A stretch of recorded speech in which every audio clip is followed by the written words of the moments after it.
the veil between worlds. Imagine a solitary candle burning in a dark room. The flame sways gently, revealing just enough to show that something exists beyond the shadow. Sleep begins like this, like a candle extinguishing before the vast unknown, opening a space science tries to measure, but can never fully comprehend. Each night, when the eyes close, it is not only the body that rests. It is as if we walk through a secret corridor where the doors of the material world close behind us and new portals begin to open. The breath slows down, the mind detaches from the concerns of the day, and a silent crossing unfolds without us noticing. Science describes stages, brain waves, electrical impulses. It speaks of REM, it speaks of cycles. But none of this explains the exact moment when consciousness, that spark carrying memories and desires, slips into another territory. A territory where space and time no longer obey the known rules. The ancients called this instant the little death, an interval in which the spirit leaves the body partially, exploring worlds that human language cannot name. And yet, across all cultures and all times, myths and symbols were created to describe this invisible portal. Now imagine a bridge made of mist. On one side, the physical world with its relentless logic. On the other, realms of dreams, silence, and mystery. Each night we all cross this bridge, some aware, others merely carried by the invisible tide. Sleep is not an erasure. It is a secret rite, a movement that goes beyond biology.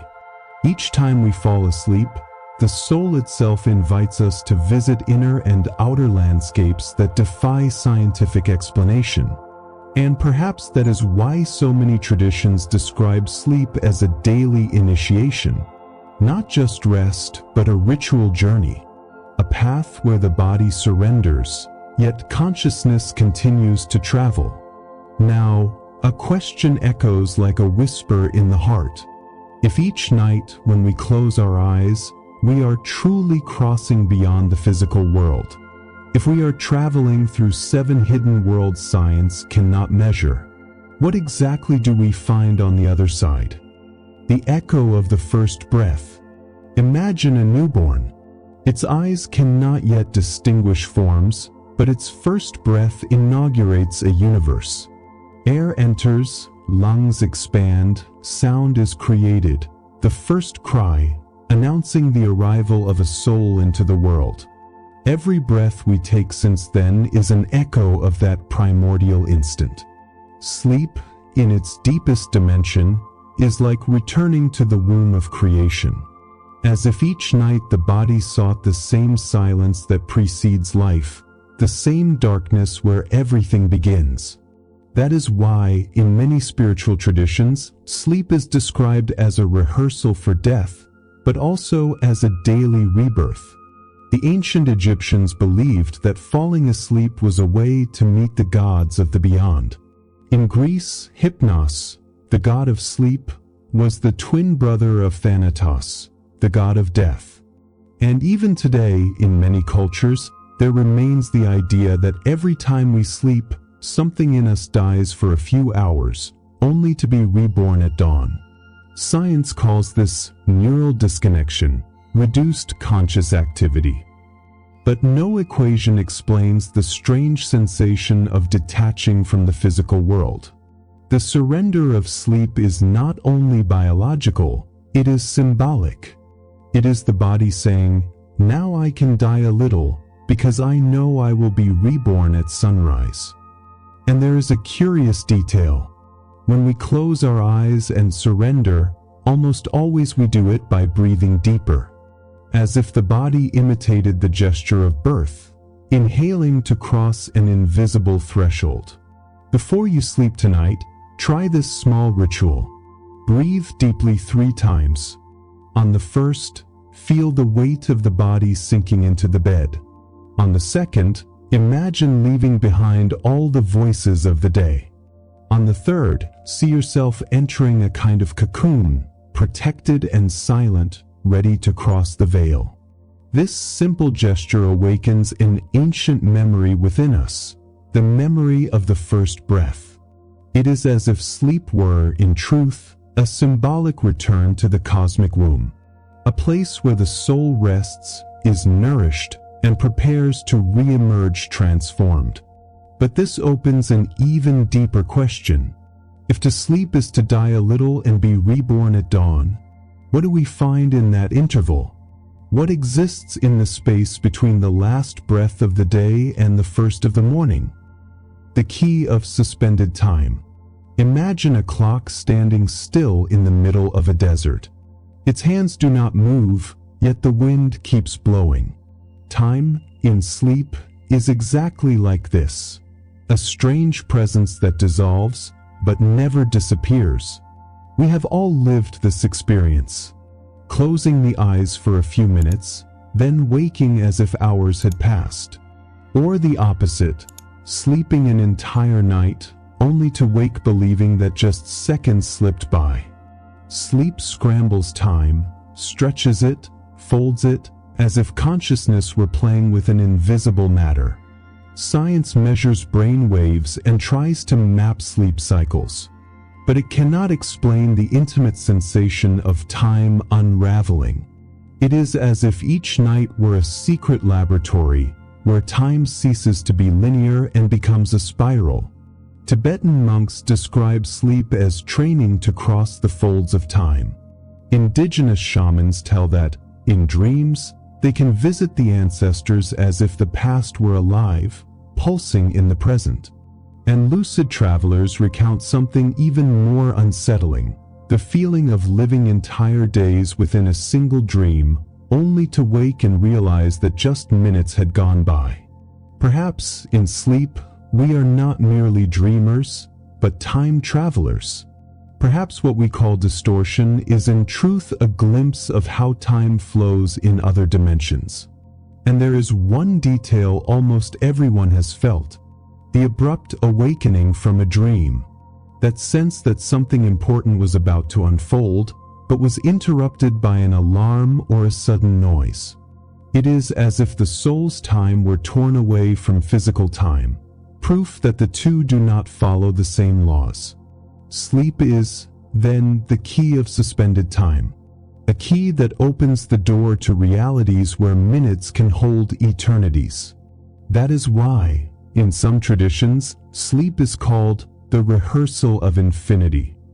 For when the soul crosses that threshold, it stops counting seconds. It begins to live in layers.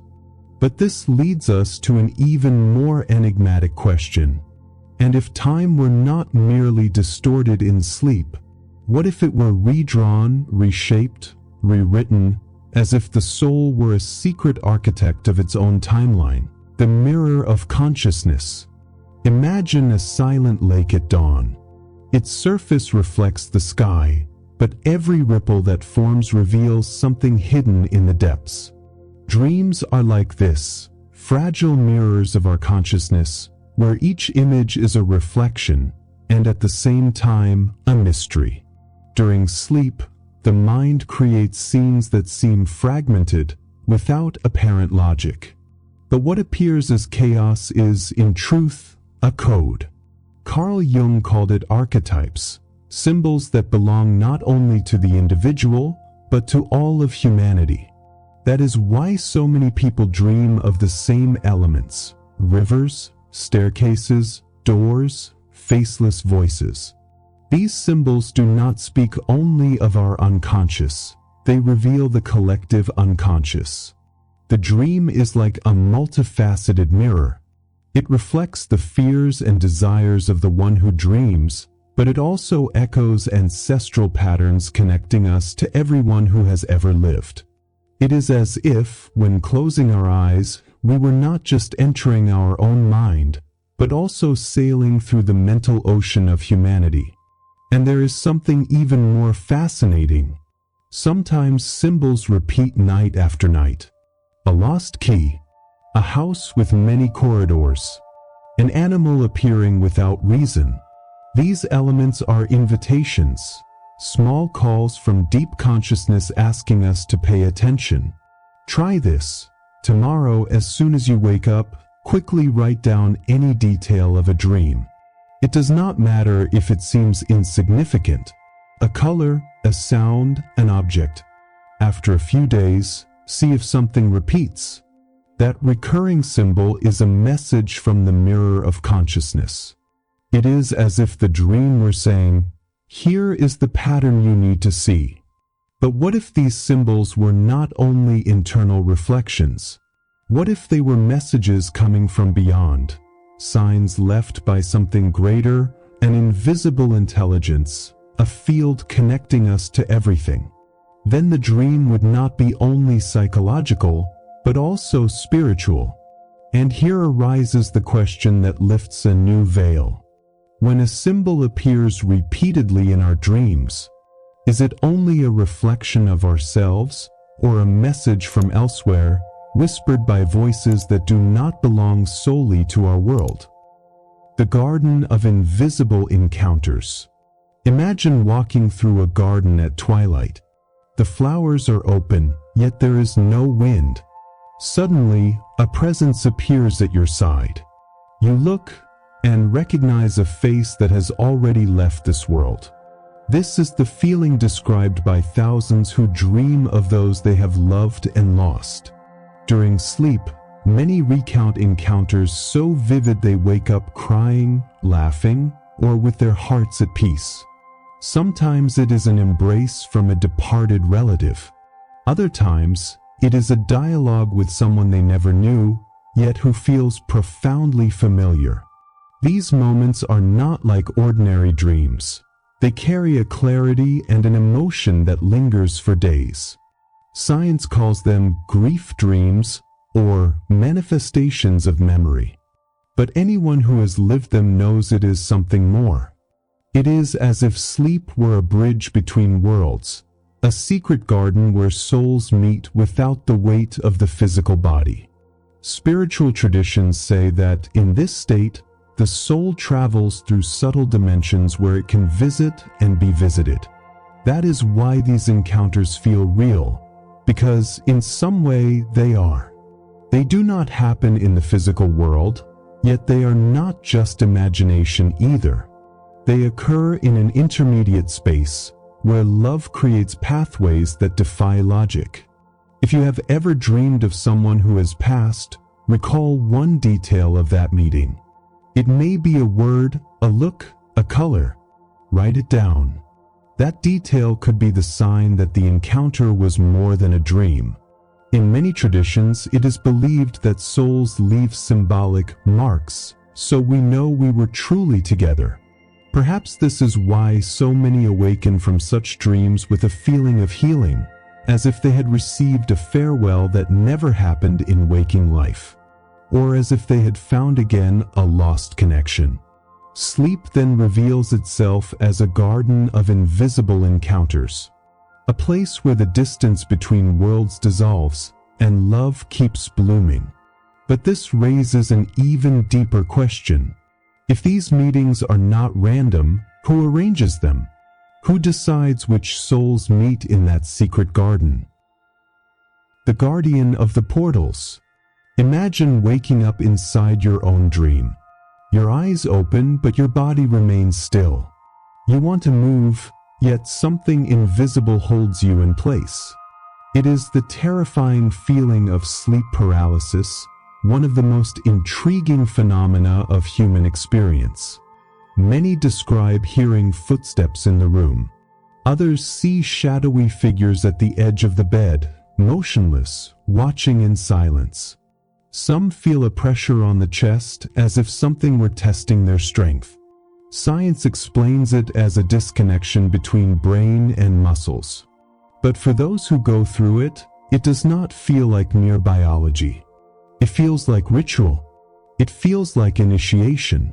In ancient traditions, this experience was seen as a meeting with the guardian of the portal, a presence standing between ordinary consciousness and the deeper dimensions of sleep. This guardian is not an enemy. It is a test, as if asking, do you have the courage to cross? Fear arises because the mind is not used to the absence of control. And yet, those who manage to relax, to breathe deeply and release the tension, often report something extraordinary, the sensation of freeing themselves from the body and floating beyond it. Next time you feel sleep paralysis, try not to fight it. Breathe deeply. Imagine a sphere of golden light surrounding your entire body. Repeat silently, I am protected, I am free. This small gesture turns fear into passage. The guardian is not defeated by force, but by calm. Many mystical accounts describe this moment as a necessary threshold. Those who cross without fear enter higher states of consciousness, out-of-body experiences, even spiritual encounters. That is why some masters call this phenomenon the baptism of the guardian. Sleep, once again, reveals itself not as rest, but as training. A territory where every sensation is a symbol, every fear a gate, every shadow a disguised teacher. But if there are guardians, then they are guarding something. And this question rises like an inevitable whisper. What lies beyond the portal? What is so precious, so well protected, that the soul can only access it once it proves its courage? The library of the soul. Imagine walking into an endless corridor with shelves stretching beyond sight. Ancient books glow with their own light. Some are written in languages you never studied, yet when you touch them, you understand. This is the scene described by those who claim to have dreamed of a cosmic library, a place of knowledge beyond memory. Many report waking with ideas, formulas, even melodies they had never known. Scientists, musicians, artists, some say their greatest discoveries came in dreams. It is as if, in sleep, consciousness accessed a universal source of wisdom, something that does not belong to the brain, but to the soul. Ancient traditions spoke of this dimension as the Akashic records. The Egyptians called it the Hall of Two Truths. Other cultures spoke of invisible tablets where every gesture, thought, and emotion was inscribed. All described the same idea. There exists a place, beyond time, where all knowledge is kept. During deep sleep, the soul seems to find passages into this space. Sometimes in the form of symbols, sometimes in the form of words, and other times in simple impressions, as if we had touched something greater than ourselves, but could only bring back a fragment. Before sleeping, try this simple practice. Place a notebook beside your bed. As you close your eyes, ask silently, "Tonight, may I receive knowledge useful to my path." Upon waking, write down the first thing that comes to mind, even if it seems meaningless. This gesture opens the door to the library of the soul. For often knowledge does not arrive as a direct answer, but as a symbol whose meaning will reveal itself later. Sleep, then, reveals itself as a sacred archive, where every life ever lived, every human experience, rests in silence, waiting to be consulted. And perhaps that is why, in dreams, we often feel we are remembering rather than learning. Because this wisdom is already within us, merely dormant. But the inevitable doubt arises. How can we distinguish between an ordinary dream and a true access to the library of the soul? Are we only creating illusions of the mind, or truly touching an infinite source of wisdom that transcends physical existence? The secret architecture of the body of light. Imagine a temple made of crystal. By day, it appears solid, untouchable. But at night, its structure expands in invisible layers, revealing forms seen only under moonlight. So it is with the human body. By day, it seems only physical, By night, it reveals its secret architecture, the body of light. Many accounts describe the sensation of floating above the bed during sleep. Others say they see their own body lying there, while a subtle, translucent part moves freely. Science calls this hypnagogic hallucination. But spiritual traditions recognize it as astral travel, the soul's silent training to inhabit dimensions beyond matter. The body of light is described in different cultures under different names. Ka in Egypt, Peri-spirit in Spiritism, Merkaba in Jewish mysticism, etheric body in the East. All descriptions converge on the same idea. There exists an energetic architecture that sustains us, invisible to the eyes, yet perceptible to the spirit. During deep sleep, this structure expands. It is as if the soul used the body's pause to exercise its invisible wings. Some recount passing through walls. Others describe flying over oceans or visiting cities of light. These experiences are often not remembered by the rational mind, but they leave traces. A feeling of lightness upon waking, an inexplicable intuition, a dream that felt more real than waking life. Before sleeping, close your eyes and imagine yourself gently floating a few inches above your own body. Do not try to control the scene, simply visualize it as if it were a game. This simple practice trains consciousness to recognize the architecture of the body of light. Over time, this visualization can transform into a real experience. Sleep, then, ceases to be mere rest. It becomes an invisible school where the soul learns to handle subtle vehicles, preparing itself for dimensions science does not yet dare to explore. But a question opens before us like a portal. What if this body of light is more real than the physical body? What if the flesh is only a temporary reflection, while the body of energy is the soul's true dwelling place? The Codex of the Seven Worlds. Imagine an ancient scroll slowly unrolling before your eyes. The lines are not drawn in ink, but in light. Each trace reveals a map not of the earth, but of the soul. This is the Codex of the Seven Worlds of Sleep, the secret cartography of the nightly crossing we all make without realizing it. Through the previous blocks, we have seen fragments. Now, these pieces join together like a mosaic. 7 hidden layers, 7 dimensions the soul traverses while the body rests. The 7 dimensions of hidden sleep. The physical disconnection. The body grows silent, muscles rest, but consciousness begins to move beyond flesh. The suspension of time. The inner clock unravels, time bends and redraws itself into invisible spirals. The symbolic mirror. The mind reflects archetypes, fragments, and messages that belong not only to the individual, but to the human collective. The invisible encounters. The soul meets others, recognizes bonds, receives farewells or reunions. The trials of the guardians, paralysis, shadows, and fears that are not punishments, but thresholds of passage. The library of the soul, the secret archive where all knowledge rests, waiting to be touched in flashes and symbols. The training of the body of light, the moment when the soul practices its true freedom, expanding into subtle dimensions. These 7 stages are not linear. They do not follow a fixed script. Each night, the soul may travel through one or many, according to what it needs to learn or to remember. It is as if sleep were an invisible school, tailored to the student we are in each phase of life. And here lies the mystery. While science measures waves and stages, these dimensions speak of layers of consciousness.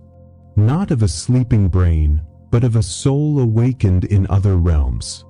Imagine each night as a dive into deep waters. Some remain only at the surface, floating. Others descend further, touching submerged cities that rarely rise into memory upon waking. But all, without exception, journey through this invisible codex. And so arises the final question, rising like an unsolved riddle. If every night we travel through these 7 hidden worlds, what is the ultimate destination of this nightly journey? What is the soul seeking in each silent crossing? The awakening within the awakening. Imagine the moment when the sun first touches the window. Light passes through the curtain, rests upon the face, and the body awakens. The scene seems ordinary, but what if every dawn were, in truth, a secret rebirth? Sleep is not just pause. It is not just rest. It is rehearsal for eternity. Each night, the soul steps away from the body to remember what it truly is, a traveler of invisible worlds, a student of mysteries the rational mind cannot decipher. During waking hours, we carry fragmented memories, dream symbols, strange sensations, sudden intuitions. What seems confusing is, in truth, a trace of something greater. They are remnants of the nightly journey. Signs that we have been touched by dimensions that cannot be contained in time or physical space. The true awakening, then, does not happen only when we open our eyes in the morning. It happens when we recognize that sleep is a portal for the soul. When we understand that each night we are initiated into silent mysteries, and that each morning we carry, even without remembering, seeds of wisdom shaping our lives. Perhaps we will never recall every dream. Perhaps we will never scientifically prove each meeting, each symbol, each passage. But the soul needs no proof. It already knows. It is nourished by every crossing, grows in silence, and returns stronger with each dawn. That is why some masters say, to sleep is to die a little. To wake is to be reborn. And each time we awaken, we do not merely open our eyes. We are born again into a wider version of ourselves. So tonight, as you lie down, remember, you are not just resting. You are crossing the veil. You are entering the secret codex of 7 worlds. You are being silently initiated into an awakening that goes far beyond the body. And when you open your eyes in the morning, know that you have not simply awakened. You have been reborn.